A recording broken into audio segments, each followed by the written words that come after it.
and all, welcome to the Friday Waffle. It's, I don't know what the date is, it's actually the day before my birthday.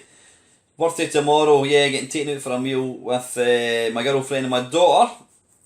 I'm going to be, I don't know what age I'm going to be, 52 apparently, yeah. I really don't do birthdays. I'm quite happy to celebrate other people's birthdays but not my own. It's a bizarre thing. I don't see the fact that you've reached another year older, that's a cause for celebration. When I was a kid, I absolutely loved birthdays because obviously that was the sort of one and only time you got given, toys, presents. Nowadays kids get stuff all the time, but being a 70s kid, you didn't. And birthdays and Christmases were the only times you really got anything. So yeah, that's the plan. Going out for a meal tomorrow night. Nothing much else. So yeah, it's been another week's gone past. Gaming wise, I've not been doing much at all. I can't remember if I mentioned this in the sort of Play Blackpool event, a video that I done this week I should say. When I was down at Blackpool, I had a shot of one of the big candy cabs, one of the Japanese candy cabs. Now they're kind of smaller cabinets, they're smaller in height, but they've got these absolutely massive screens. I don't know what size of screen they are, probably like 32 inch. And I was playing, was it Dodon Patch I think it was, and I realised just how awesome it was.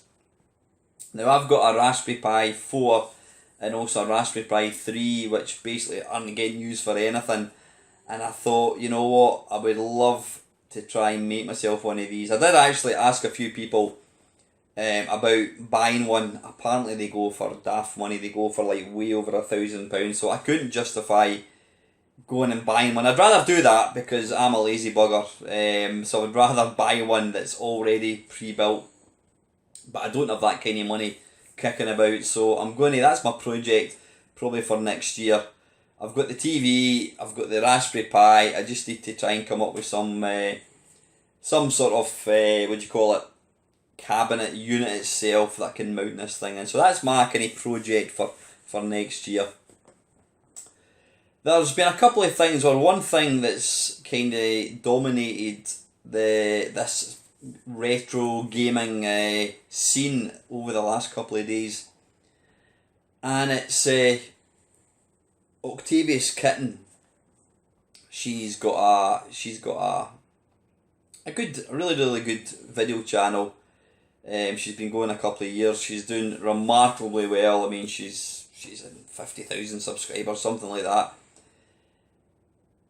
But just 2 days ago, apparently somebody contacted her to say that they weren't happy that she was using some IP that belongs to this person, and I think it wasn't so much they weren't happy that she was using it, I think it was more the manner in which she was using it. I mean, Octavius, I think she's kind of from an acting background. She's got a really good imagination. I mean, her videos, she plays the character of Octavius Kitten, and she's got a character who appears in her videos, Horace. Now, funnily enough, just as I'm sitting here actually, and I was setting up the camera, I found that Horace goes skiing. So yeah, this character Horace is the subject of all the hassle that's been going on the last couple of days. Now apparently this person who apparently they own the right to Horace, wasn't happy with the manner and the tone of which Horace was being used in Octavius's videos, and he issued 2 strikes on her channel. Now what she's done is she's basically made all her videos private, apart from one where she's explaining why she's done that. Now she's a full-time YouTuber, that the YouTube channel is her sole income. But it's just, I'm kind of torn, because after I watched her video, and my initial impression was how much of a twat this person was who did this to her. But then I've since seen another follow-up video where the guy, I don't even know his name, it doesn't matter, he made a statement and said that the way he had been represented wasn't entirely the truth. And so yeah, and apparently the guy's been getting a lot of hate mail, threats of violence, which is absolutely nonsense. It really, really is. I mean, I don't condone any of that at all. You know, at the end of the day, we're just a hobby, we're just a YouTube channel. I do know that Michelle, Octavius Kitten, it is her sole income. So I can completely understand why it's her removing her videos has had such a big effect, or it will have an effect on her life. But it's just kind of got me thinking about the whole IP thing, and where do we stand as YouTubers when we're making videos? I mean, from a personal point of view, I understand why Nintendo are really, really, they're really sort of, they're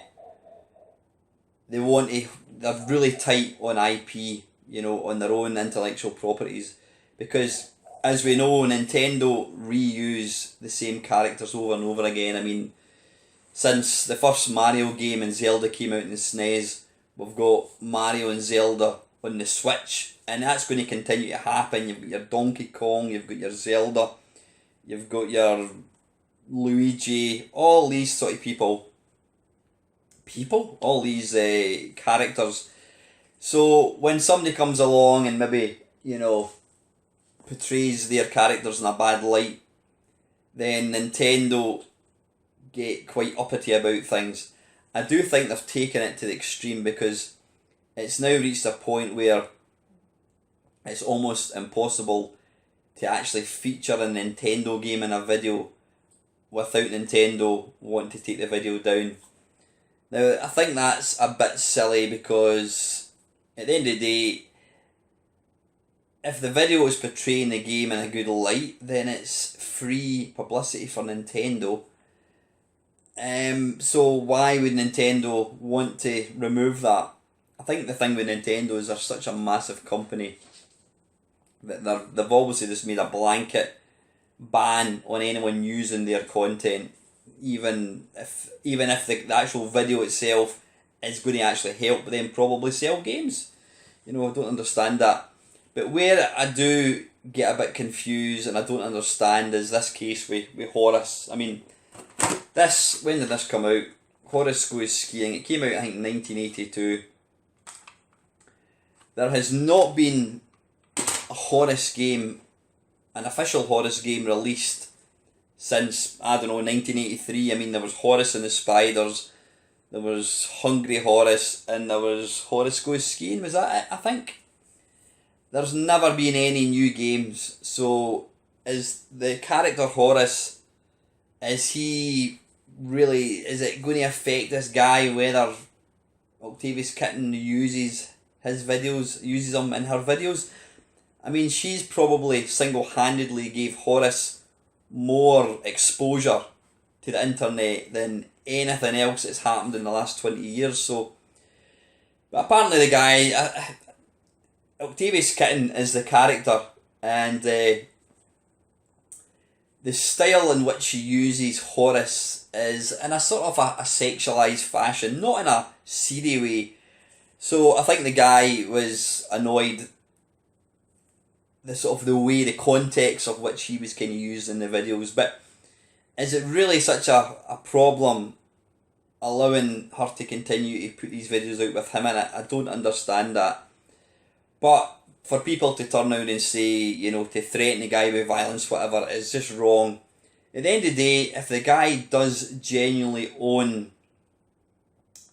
the Horace IP, then he is perfectly within his rights to say to somebody, look, I would prefer you not to do that, please stop doing it.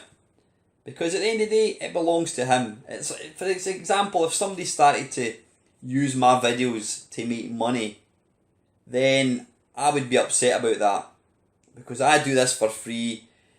If somebody contacted me and says, look Alan, can we use one of your videos, can we use whatever it is, I would probably say wire in, not a problem. But I think when somebody goes ahead and uses something that belongs to you without asking, then people are going to get upset.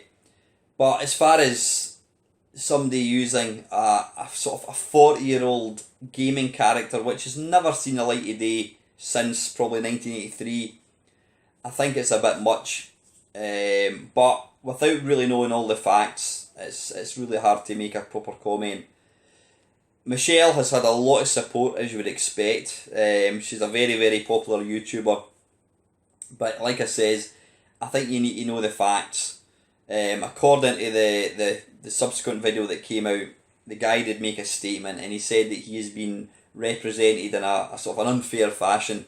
So really, I think until you know all the facts, it's not fair to give the guy a kicking.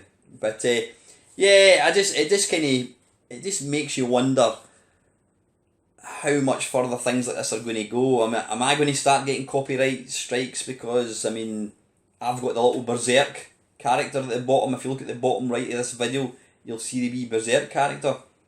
Is somebody going to turn round and, is it Exidy? Can't remember who wrote Berserk, I think it is. Is somebody who owns Berserk going to come to me and say, you need to take down every video that the Berserk thing is in? If that's the case, then I would be as well just closing up my channel and doing something different, because he appears in every single video. So yeah, I think I'm not going to blame YouTube itself. I know a lot of people criticise YouTube for a lot of stuff. At the end of the day, we're not paying to use this. It doesn't cost me any money to use the Interserve? Where did that come from? That's the company I work for. To use the YouTube service, so I can't complain too much. If you're not paying for something, I don't think you've really got much of a basis for complaining about stuff. But yeah, I think as time goes on, and the more and more old games that are resurrected for the new machines, I think it's going to get something like this is going to become more common. It's unfortunate because this girl Michelle has put a lot of hard work into her channel. She's clearly distressed about the whole thing. I don't know. What do you guys think? I think it's only going to get worse. So I think the best thing to do is try and not... Well, the thing is, for me, it's going to say try and not use any IP, but given that my whole channel is based on imagery and me playing old games, it's going to be very, very difficult. I don't know where we're going to go with this. Right, next thing is wee Bob did a video a couple of weeks ago. Excuse me, I'm going to get a wee drink of my coffee before it gets stone cold. He did a video a couple of weeks ago, and what he was talking about was 4 inventions or gaming accessories. Yeah, we'll go for gaming accessories that don't exist that would be wonderful to have. Now, I've been given a bit of thought, and like a lot of these things, it's never that easy to try and come up with something. I mean, it's not so much a gaming accessory. I'm a big fan of VR. I've actually been playing my PlayStation VR quite a bit again in the last, maybe the last 2-3 weeks. I bought, Grid Runner, or it's Minotaur Project it's called, version 1, and it features Grid Runner, which was like the one that was released for the iPhone and Android. It's an absolutely fantastic version. It kind of looks like the sort of graphical style that Jeff uses. It's all basic graphics. The sound is to die for. I mean, Jeff, talking about IP, Jeff plagiarises the shit out of other games. I mean, he uses a lot of sound effects from Robotron Defender. So, go figure. But it's a cracking game, and the style of the graphics, it kind of looks like an old arcade machine. You've got that, and you've also got Goat Up, which is... It's a bizarre game. You basically control a goat, and the idea of the game is to eat the grass and to basically keep jumping up the tower. This tunnel is kind of similar to Nebulous, where Nebulous doesn't actually fall, but it's similar to Nebulous on that sort of viewpoint. You have to go around the tower eating grass, but the tower is always sinking, and you've got to basically keep up at the top. If you get to the bottom of the screen, it's game over. Now, there's a regular two-dimensional version of both games. I've been playing the 3D one, or the virtual VR version. Absolutely awesome. I mean, talk about being immersed in a game. The sound is to die for, especially if you use a set of headphones. Brilliant games. Been playing them a lot. Now, I stupidly did something. One of my mates at the computer club, Gary, he was telling me about a game. There was one game, I can't remember for the life of me what it was called, but he recommended that I picked up Everybody's Golf VR. I thought, well, I'll do that. So I went online at the weekend, or not at the weekend, on Monday, I think it was, Monday night, and I bought it. And I went to play it last night and I realised I've actually bought the wrong version. I bought Everybody's Golf. I didn't buy the VR one, which is really annoying because I've got no interest in the game. I was wanting the VR one, but I've bloody bought it. It cost me 15 quid. Can't get my money back. And I noticed the price of the VR one has now gone up, so that's making me screwed. So yeah, I basically bought the wrong game because I'm a twat. Another thing which I've kind of been interested in for a while and I've never actually bought it, and it's pinball. It's the VR pinball on the PlayStation 4. Wow, it is absolutely mental. I mean, down the rabbit hole, he was telling me about it and he recommended I buy it. And then my mate Dave, Retro Gaming Memories, he was talking about it as well, says you need to pick it up. I think the thing for me is, because the tables are not official tables, I thought, how good are they going to be? Nah, probably not going to be very up to much. And secondly, I couldn't really see how playing a pinball game in VR was really going to add anything to the experience. It didn't really make any sense. But having played it, I've got to say I love it. I absolutely love it. I mean, it's literally what you think it is. You're standing over a table, you can lean forwards, obviously as you lean forwards, it comes in closer. But what really sets it apart is the tables. They're not just your regular pinball tables. They have like models walking. I mean, for example, I downloaded it was Back to the Future, Jaws and E.T. Not tried E.T. yet. And both Back to the Future and Jaws have characters kind of walking about, like three-dimensional characters walking about on the actual pin table. So it's not done in real life. I mean, the actual physics of the game and the ball is really good, but because it's in VR, you've got the ability to make a table that would never exist in real life. And what's really cool is in Jaws, you're in this fancy house. You've got the pinball table, and around the table is a sort of a big puddly water. It's maybe slightly bigger than a puddle, but Jaws is actually swimming about in the water beneath the table. It's bizarre, and now and again he jumps up and gives you the bloody fright of your life. It's one of these things that would never ever exist in real life. Well, so far, who knows what's around the corner in 100 years' time, but thoroughly recommend it. If you like pinball and you quite fancy playing it in VR, go and check it out. I wasn't really that fussed about it until I bought it, and I've downloaded a couple other tables. It's really, really good. Go and check it out. Getting back on topic, a gaming thing that doesn't exist. Oh, blimey. I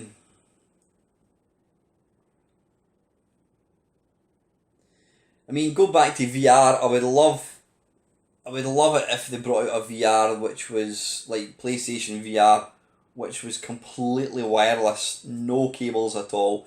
Because the thing about the VR systems that I've tried, you've got to pull the thing out. You've got all the clunky cables, and the cables go around your neck, and they get caught in your arm. You've got the speakers, the headphones, and all the cables get all muddled up in that. So I suppose a completely wireless, cableless VR would be really nice. I know you've got the Oculus, whatever it's called, I can't remember what it's called, not the Oculus Rift, and it's completely wireless, but it's still very, very limited. It's not that powerful, so I don't think you get any real full kind of games in it.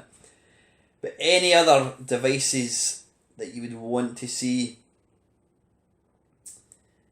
Oh man, that is a tough one. That is a tough one. It really is. I would like it if there was a controller which I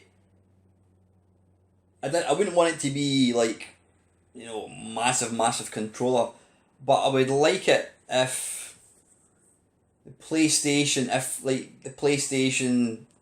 Xbox, whatever it is, they brought out a proper old school clicky joystick, like when your whatever it's called, your your Quick Shot 2, a proper joystick, a proper old school joystick that would work on the PlayStation, because there's something really nice about a joystick. I mean, we're all used to gamepads, obviously. We've been reared in them for about the last 2 or 3 generations. But you can't beat when you're playing. If I'm playing an old style game, then I would much rather use a joystick. So, and a proper old school 8-way clicky joystick for the PlayStation 4 or the modern consoles, that would be really nice. Anything else? I don't know, I suppose we have got, what do you call it, headphones, which are fine, but I rarely wear headphones because there's always too much kind of faffing about. What else?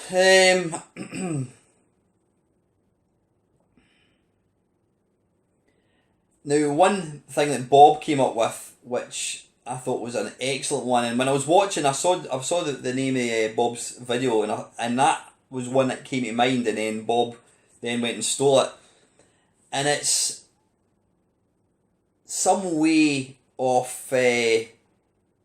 connecting all your old style machines to one TV, because I have got so many systems, but I simply don't have enough sockets, inputs to display them in the TV.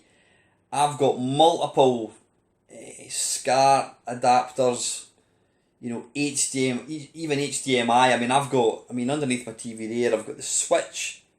I've got the. I've actually got two now. I've got the Switch. I've got the Xbox. I've got the PlayStation 4. Excuse me, and I've also got an Amazon Fire Stick. They're all fighting to use HDMI, and I've only got 2 inputs. Now, what Bob said would be a wonderful idea is if you could come up with some box. Now, I know they kind of do exist, but they're stupidly expensive. Some kind of box that had lots of SCART inputs, lots of HDMI inputs, but it only had one output. So you had all these machines all going into this one box, and then you simply had, I suppose you could even say you had one HDMI bit coming out which went into the TV, and you had one SCART bit coming out that went into the SCART part. So basically you would have it all nice and tidy, because as it is at the moment, I've got multiple, I've got loads of different machines all plugged into. In my old house, I even had a SCART adapter with about 6 things going into it, and I had that adapter in itself going into another adapter, and the more of these adapters you have all going into the same thing, the picture quality gets reduced. And even worse was last year, was the year before, I've got a Neo Geo MVS console, which is down there. I had that plugged, that was connected with a SCART cable into a multi-SCART adapter, and also in that SCART adapter I had my PC Engine. Now I noticed when I switched the Neo Geo on, the light on the PC Engine came on, and I thought, why is that? And I switched it off, switched it back on, and the light came on in the PC Engine. I thought, how on earth is that making... How is me turning the Neo Geo on affecting the PC Engine? So I pulled out the the plug, the power going into the PC Engine, switched the Neo Geo on, and the light came on again. And I could not understand how that could happen. There was not any power going to it. Then I thought, wait a minute, the only thing connecting both of these is the fact that I've got the Neo Geo SCART cable going into this box, and I've also got the PC Engine SCART going into the box. So I unplugged it, and obviously, it was completely disconnected. However, when I went to try the PC Engine, it was dead. So what's actually happened, I was talking to a few mates, they reckon that there is a current of sorts that goes, that uses SCART, and what they reckon was that the current from the Neo Geo went down the SCART cable into the box, and then it went up the SCART cable into the PC Engine and blew it up. So yeah, I had to then go and buy another one. But getting back on track, yeah, that would be an excellent thing. A nice, tidy solution where you can have all your different machines, whether it's SCART, whether it's... I'll go one better. Let's even go for RF. You've got your Atari 2600s, all these really old computers that didn't have SCART. Having a one-stop shop box with lots of HDMI inputs, lots of SCART inputs, and lots of RF inputs, that would be wonderful. And then all you do is, at the top, you just it automatically knows that when you switch one on, it automatically outputs a signal, or else there's a little switch, from 1 to 10 or something, you just flick it along. Something like that would be excellent. I do know you do get multi-SCART adapters, you do get multi-HDMI adapters, but it's only for that, HDMI only SCART, and you might only get 3 or 4 going into one, whereas I could probably use 20 going into one, so something like that would be absolutely fantastic. Can't think of anything else off the top of my head. There's been a lot of weird and wonderful accessories released over the years, a lot of which have completely failed.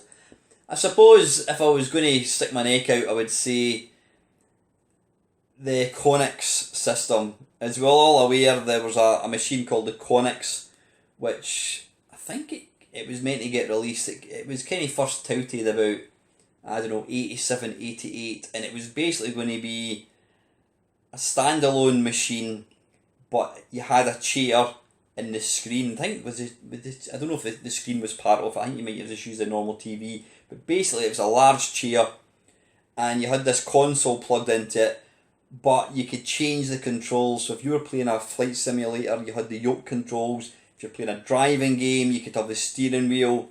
You have a joystick, gamepad, whatever it was. Now, it never ever saw the light of day. There was, I think Jeff Minter, he had a few games, Kenny, that were going to come out for it.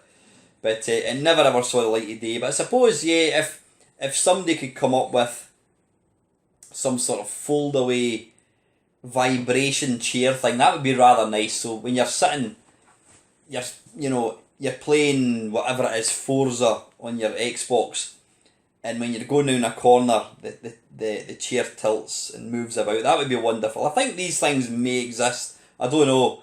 But something like that was affordable, that actually worked, that you could just plug in, that would be wonderful. Yeah, kind of a force back chair type thing. And I suppose the last one, it would be the yoke controller for Star Wars. Now, there is a yoke controller that you can buy, but apparently it's something like £700. It's stupidly expensive. So if somebody was to bring out a good quality yoke controller that didn't cost the earth, that would be wonderful. So yeah, that's my 4 things. A completely cordless VR, a vibrating chair that you could play for driving games, an all-stop shop in one box for plugging all your different inputs into, and what was the last one I said? Can't even remember what it was. I've got the memory of a goldfish. But anyway, yeah, that's my ones, whatever it was. So thanks to Bob for that. I will put a link to Bob's original video down below. Please please go and check Bob's channel out. He's got a great channel. He does, I mean, he does gaming stuff, but he's also an absolutely fantastic artist, and he does a lot of, he records himself drawing things. It's just, he's ridiculously clever and talented. Go and check him out, link down below. So what I'm going to do, guys, I think last week I only did the 2.5 minute waffle, and then the week before, I think that was the one I did with Locosa, so I didn't answer any questions. So I think I've got questions from 2 weeks ago. I don't think I've answered these. Yeah, this was the waffle from the 28th of September. So let me have a wee look. Ian Hunter, hi Alan, a question for next week's Friday Waffle. Back in the 1980s, I used to own a Tandy Coco, which I believe used the same CPU as the Dragon 32. I ultimately sold this machine to fund a Commodore 1541 disk drive. My question, Alan, is, do you, or did you, excuse me, I'm going to sneeze. Right, the sneeze has gone away. My question, Alan, is to you, did you ever own a Dragon 32 Micro, and also what is your opinion of the machine? I did, Ian. I owned one, I bought it, I don't know, maybe about 3-4 years ago, and I'll be honest, I sold it about a year ago, maybe 2 years ago. The reason being, I know, and I'm not gonna, I hope I don't upset anybody, but the Dragon 32 wasn't a particularly good machine. It was one of the machines, like a lot of them, that never really, got much good, didn't get very much good software. But the reason for it is the main reason I sold it is I never had any software at all. I had no way to load a game in it. I didn't have a cassette recorder, didn't have any software for it. So I bought this machine, but had nothing to play in it. And it basically sat in a cupboard for about 2 years, and so I sold it, unfortunately, mate. But I do know a few mates did have them, and they kind of sang its praises. But yeah, what did you think of it, Ian? Did you have it for long? Was there any games that you would say were worth checking out? If I remember rightly, the C64 always gets a lot of criticism for being very brown. I think the Dragon was very green, if I remember rightly. I might have that completely wrong. But interested to know what you think, Ian, if there was any really good games for it. But I got rid of mine just because I never had any games at all. And I'm not a programmer, so ultimately it was a bit of a wasted purchase, I suppose. Mad Commodore, question for Sean Southern. Damn it, I never even spotted that, buddy. Does Sean feel he could or would ever make games for the Amiga again? And if he would, does he think he could still do the Amiga game engine as technically stunning as Lotus 2 or Kid Chaos? I didn't ask that specific question, but if you've watched the panel interview that I did say to Sean and Andrew, do you think you will ever consider making a new Lotus game, through Kickstarter? Now, I did actually speak to Sean after the interview was over. I said to him, I says, look, I think you should seriously give this some consideration. I says, I would guarantee there would be so much interest, because the Lotus games they were up there as some of the best, most impressive games on the Amiga. And I think they would absolutely smash it if they did that. And they did say that they would think about it. So you never know, we can keep our fingers crossed. Excuse me. Milthy Swinbuckle, I totally agree that Asteroids is one of the greatest shooters ever. However, I don't know if you agree or not, but Asteroids was surpassed by its sequel, Asteroids Deluxe. A totally amazing game, and in my opinion it's a far superior game, with the hexagonal splitter ships adding to the dynamic of the gameplay.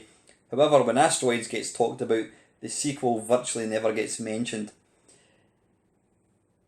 You know what, you're right. I mean, it's like a lot of games, the sequel rarely gets mentioned, and that's like a lot of things, whether it's films, whether it's games, whether it's music, the first album. People always talk about the original. you're absolutely right. I mean, the second one is probably technically more impressive, but people, and I'm one of them, enjoy the original. They enjoy the simplicity of the original. It was, it was original, so that's the one people remember. And it's the same with Defender. Stargate came out. Stargate is basically an enhanced version of Defender. It's a better game. It's got more features. It looks better. It plays better. But people don't talk about Stargate. They talk about Defender, and I think that's something that always exists. People always just dwell on the original because that's the best one. But when you actually look at it, I suppose for somebody coming into this hobby and they've never played Asteroids or never played Defender, then they would probably be advised to actually play the sequel. Because technically, are they better games? There's more to them. Like I said, they're probably more impressive than the original games, but I think you're always going to get that. So people always remember the first one they play. I did play Star Wars. I did play Asteroids, the second one down at Play Blackpool, and I also played the original. And my heart lies with the original, like a lot of people, and it's just one of these things, unfortunately. But anyway, listen, thanks for your question, mate. In fact, hang on a wee second. Anyway, here's a quick question. What are your top arcade shooters? The reason I ask is that I believe it's the early shooters that are by far the best. Some of mine are Robotron, Asteroids Deluxe, Phoenix, Gorf, Berserk, Galaxians, Galaga. So I wouldn't really class Berserk as a shoot 'em up. It's kind of more a run and gun maze game where you also shoot things. So I wouldn't really class. I mean, I absolutely love Berserk. It's absolutely one of my top 5 favourite arcade games ever. But I wouldn't class it as a shoot 'em up. And it sounds daft, but I don't really think of Robotron as a shoot 'em up. I know it is, because that's all you do, you're shooting stuff. But when I think of shoot 'em ups, I don't really think of either Berserk or Robotron. Both of them are two of my favourite games, so I'm going to leave them out. As far as shoot 'em ups go, it would have to be... It's got to be Galaxian, because it's the purest game I've ever played. It's just you against the machine. There's no ending to it. It's brutally hard.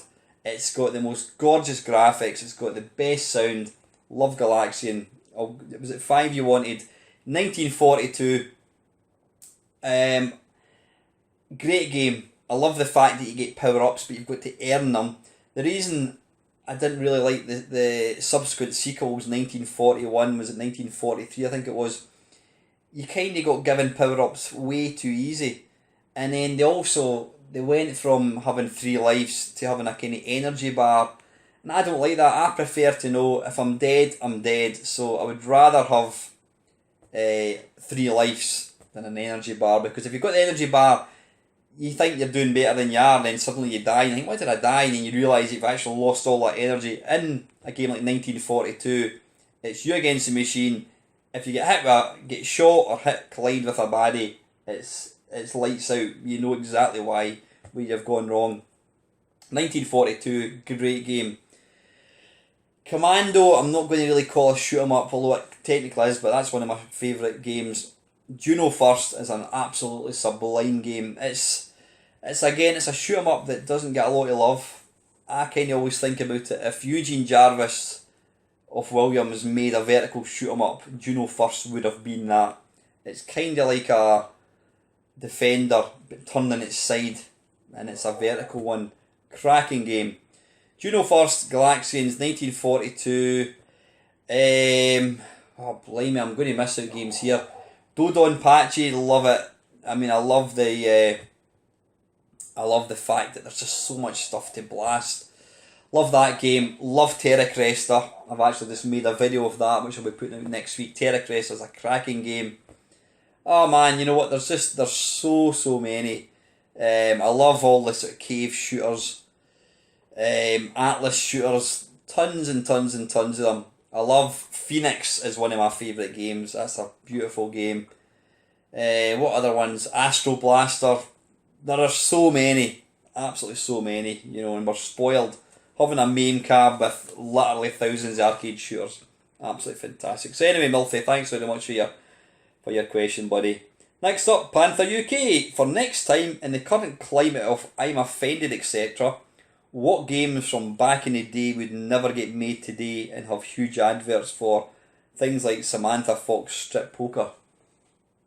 Yeah, well, I suppose even games like, I don't know, I was going to say, I mean, the advert for Barbarian was page 3 stunner Maria Whittaker and him out of Gladiators. You wouldn't get adverts like that. I'm just trying to think of any games that wouldn't get. I mean, TV programmes are the prime example. You know, you watch some TV programmes and you thought, there's no way. I mean, I was watching Airplane a couple of days ago, and there are so many, you know, racist jokes and stereotyping that that film would not exist now. You just simply wouldn't get away with it. Any games that wouldn't exist now? Trying to think. I mean, the thing is, most of the early games, because of the graphics being so primitive, it was almost impossible to really offend people because the graphics were just like little pixels. One game or sort of franchise that I've always been a bit surprised about, it's the Castle Wolfenstein games, because they still talk about the Nazis, and you know the Nazis play a big part in these games, and I've always been a wee bit surprised that these games still get put out. I mean, I suppose things like Raid Over Moscow, that's an inevitable one. I mean, when that came out, there was definitely, the Cold War was still very much a thing, and the Russians were basically, you know, the enemy of Europe and America. And that's why, I mean, it was called Raid Over Moscow, but then I think, was it not just called Raid? I think they just renamed it Raid in America. Because, I mean, can you imagine a game coming out, Raid Over Glasgow? People would get offended by that. So yeah, I don't think we'd ever see Raid Over Moscow again. Any other games that wouldn't exist? Don't know. Can't think of anything offhand. Like I says, generally games. I mean, there was a few sort of hobbyist games or hacks of games where they turned them into offensive games. I'm not going to mention them for obvious reasons, but that was people obviously just messing about with graphics. But I can't think of anything else offhand. I mean, there's a lot of stereotyping. I mean, one of the games that I love, I play all the time if you watch my live streams, is China Minor. I mean, the slanty eyes and that kind of stuff. I mean, I don't know. Did that offend anybody back then? Probably not, because, as I says, the graphics were very basic. Obviously, not so much from, offending anybody, but probably for the first couple of years when computers first came out, all the games were just rip-offs of arcade games. And some companies, they didn't even bother trying to change the name. I mean, you had things like Pac-Man, and so people would bring out Puck-Man or Punk-Man or, you know, whatever it is, Gobble Up Man, whatever. They changed the name, but the game was exactly the same. They made no attempt to try and change the graphics. But some companies even put out games with the full name. So they released Pac-Man, Phoenix, whatever. And that would not happen now. You simply wouldn't get away with that. But back then, I think the computer games was such a niche thing that it was a new industry that nobody really knew what they were doing. People were just making things up as they went along. And so people got away with it. But like I say, you wouldn't get away with that now. But yeah, can't think of anything else offhand. There's obviously been some games released through the years that would offend people. Like I said, I can't think of anything. I can't think of anything offhand at all. No, but anyway, great question, Chris, and thanks as always for all your wonderful support. Stephen Thomber, good waffle again. I have a question. Considering all the Commodore 64 games you've played over the years, which player sprite do you think is the best you've ever seen, and which is the worst when it comes to colour and animation? The most impressive sprite on a Commodore 64. The obvious one you would say, and I'm not a fan of the game, would be like Impossible Mission. I mean, that is really, really nice. I think it would have to be the most impressive bit of animation for a sprite. For me, would have to be the second level in Beachhead 2, where the wee guys climb over the wall and then they run towards towards the screen. I mean, they're tiny, they're absolutely minute. I'll try and put a wee link up to the animation I'm talking about. It is so impressive. I suppose the other animation which is jaw-dropping in my opinion was in Summer Games 2. They really perfected the animation for the runner, and in particular I'm going to put a wee link to upstairs up the top of the screen if I can remember to do it. I'm terrible for saying I'm going to put links, then I completely forget all about it, and then I put the video out without it. The most impressive one is the long jump, or the triple jump. The animation is staggering. Then you've also got the little video replay in the background. It's just amazing, absolutely beautiful. So yeah, probably the Beachhead 2 animation, and also the from Epix. Absolutely stunning animation. The worst, I don't know, where do we begin? I mean, there are so many games that are just, well, I put out a video a few weeks ago with Lucosa, the 20 of the worst games ever, and Auf Wiedersehen Pay. I mean, they used computer generated graphics that were god awful.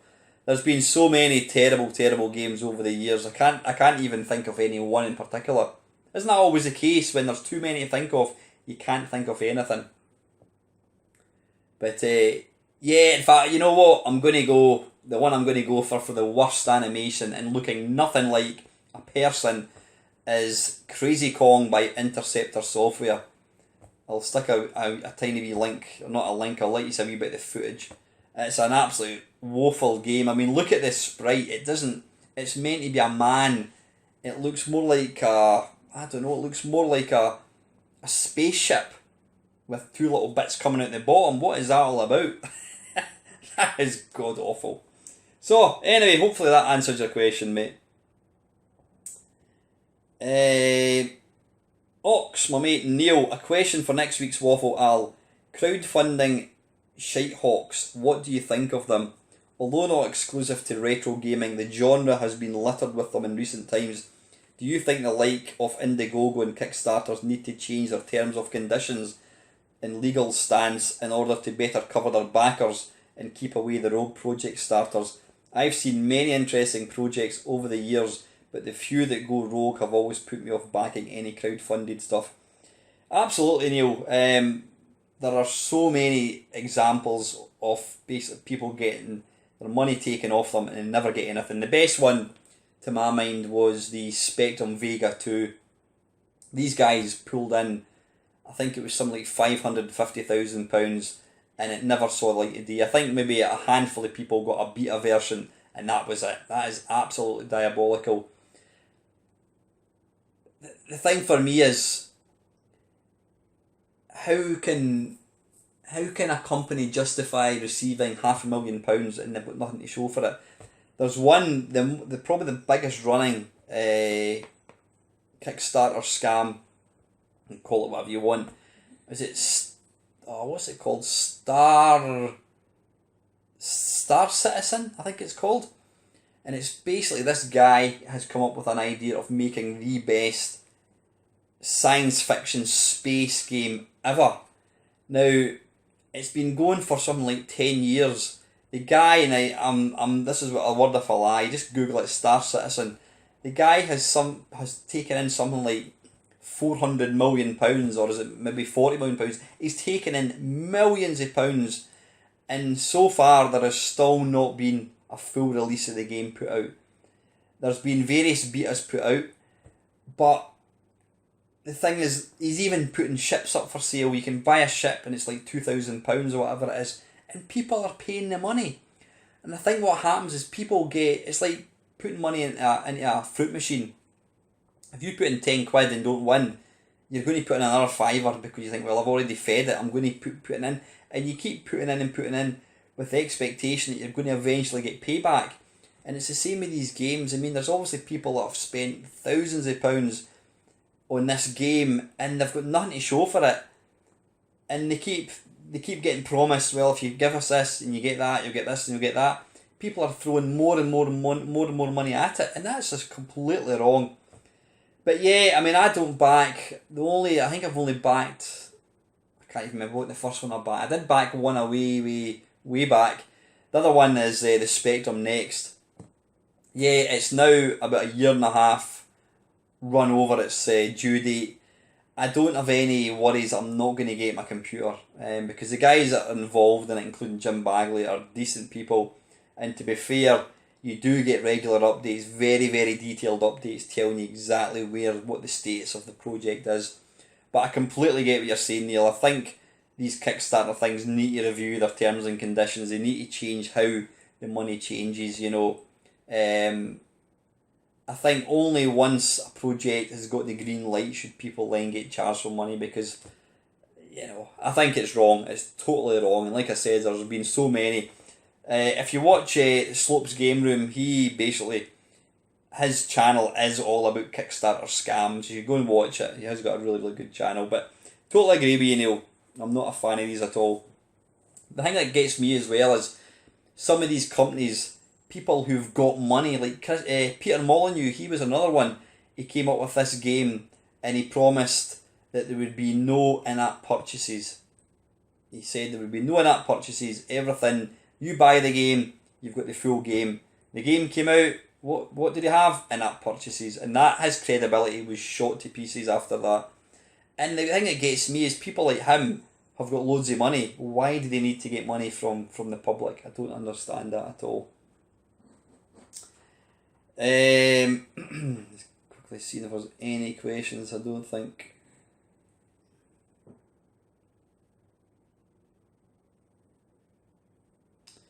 Batman, good luck at Blackpool, Alan. You'll be fine. I have called bingo to over 1,000 people in a hall, but struggle in a one-to-one situation. The more the merrier. My question for a future waffle is, what was your most anticipated game that you saved for and couldn't wait for, that most let you down when you got it? I didn't really have, because I was an adult when I first got my computer, there wasn't a question of having to save up for it. One of the games that I really looked forward to getting, and then didn't really like it, was, I absolutely loved Sensible Soccer. Loved it to bits. I played it so much. But what I was going to say, they brought out World of Sensible Soccer, and I couldn't wait to get that. And it just, I don't know, it just didn't really. They changed the game mechanics. The actual controls had been tweaked a wee bit, and I was really, really disappointed when that came out. Anything else? Any games that really looked like they were going to be good? There were a couple, but you know what, I'm just trying to think off the top of my head. Any ones that let me down? I really looked forward to getting Street Fighter on the Amiga, and I've got to say the game was pretty crap. But I must admit, there's not been many over the years, fortunately. I mean, there's been one or two howlers. I bought Street Fighter, the original Street Fighter for the Amiga, and it was absolutely garbage. But yeah, I can't think of any other ones at all. But no. Oh, sorry, and also, what music album did the same? I can't even remember the name of the second album. Guns N' Roses' second album. Loved Appetite for Destruction. Absolutely brilliant album. And then the subsequent, what was it called again? Use Your Illusion 1 and Use Your Illusion 2. Nah, they just didn't hit the same. It was a perfect example of an amazing first album, and then the subsequent albums didn't quite hit it. Yeah, that's probably my music ones, buddy. But thanks for your question, Bat. Next up is GTB Films. Alan, question for next week's Waffle. Retro Gamer magazine has an article on the classic Doom, a game that launched a genre. At the time there were lots of different types of games, real-time strategy, puzzle games, platformers, shoot-em-ups, fighters. Skip forward a few decades and what we used to call Doom clones saturate the modern game market. Would modern gaming be better if Doom had never happened? I wouldn't go so far as to say that, Alan, but yeah, virtually every PlayStation 4, Xbox, PC game is a first person shooter. The market is absolutely saturated in it, and I find them all quite boring now. I mean, when you've played one, you've played them all. I wouldn't say you wouldn't have wanted Doom to exist, because Doom was a fantastic game. There's been some of my some of my best game experiences have been with like first person sort of shoot 'em ups. But yeah, I totally agree. I think the problem we've got now is a game costs so much money and companies are reluctant to basically take any sort of gamble with a game genre that has never been tried and tested.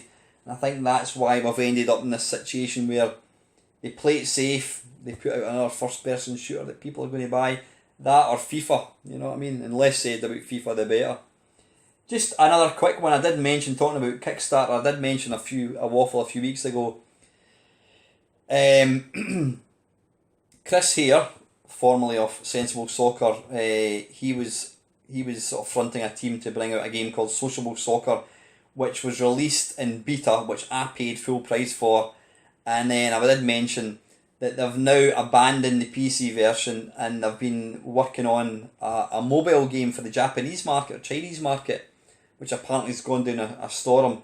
Apparently the idea behind that was they ran out of money on the PC market, so they decided to drop it and produce this game for the mobiles. I'm assuming it must be tablets or something, with the idea being that any money they then get, they then go back in and refund the PC one, which I think is completely wrong. You should not take money from people and then decide halfway along, go, right, we're going to stop working on this and going to go and do something else. So there was a lot of people quite rightly pissed off the fact that he did that, and the fact that he's such a prominent, respected person in the industry made it all the more disappointing. Yeah, so thanks for your question, Alan. Martoid, sorry. For the next Friday Waffle, not sure if you've previously spoken about it, but here, are you aware of the Kickstarter campaign that Paul Docherty is running to try and fund his Jeff Minter Lamasoft documentary? Looks like it's going to be awesome, but there are a number of great add-ins, etc. It would be such a wasted opportunity if this project doesn't happen. So I was just hoping if you could please mention it, as I'm sure there must be others that watch this channel who are keen to lend their support. Absolutely, I've seen a few kind of little trailers for it. Yeah, as Martoid says, this guy is basically making a film all about Lamasoft. Now, like or love, hate Jeff Minter, Jeff is one of the most prominent, well-known, charismatic. Is he charismatic? Maybe not, but he's such a good guy. He's never been afraid to take a chance in this industry. He's been going for years. I mean, basically there's him and Giles who single-handedly write software. Even now, like I said, I was talking about Grid Runner, it's just been released on the PS4. They've put out some of the best games ever, in my opinion. The film, I can't wait to see. I'll actually need to go. I didn't actually realise that they were actually waiting for money for it, but I'm going to go and fund it. What I'll do is I'll try and put a link to it down below. If you're a Jeff Minter fan, go and fund this. I feel a bit kind of hypocritical after talking about Kickstarters, but yeah, I think this will be awesome. I think there's not any worry that it's not going to come out. I think it will make a really good film, because Jeff is brilliant at talking. I mean, I've met Jeff a few times. I've watched numerous videos of him doing speeches and talks and that, and he's got a great backstory. He's got a really wonderful kind of life. And yeah, go and fund it. You know, if you're like I say, if you're a Jeff Minter fan or a Lamasoff fan, go and take a look at it, and if you're interested, fund it. So yeah, wonderful. Yep, now I think that is me reached the end of the questions, and plus my iPad's about to run out of battery. So anyway, listen guys, I'm going to draw this video to a close. I will try and remember to put these little videos in. Don't know why I'm mentioning it, because if I haven't, then it's too late anyway. So listen guys, I hope you all have a wonderful weekend. I do promise there will be more videos coming out this week. In fact, I might actually, yeah, date for your diary, a live stream on Sunday night. How's that? That sounds like a plan. Always enjoy my live streams. So anyway guys, as always, thank you very much for watching.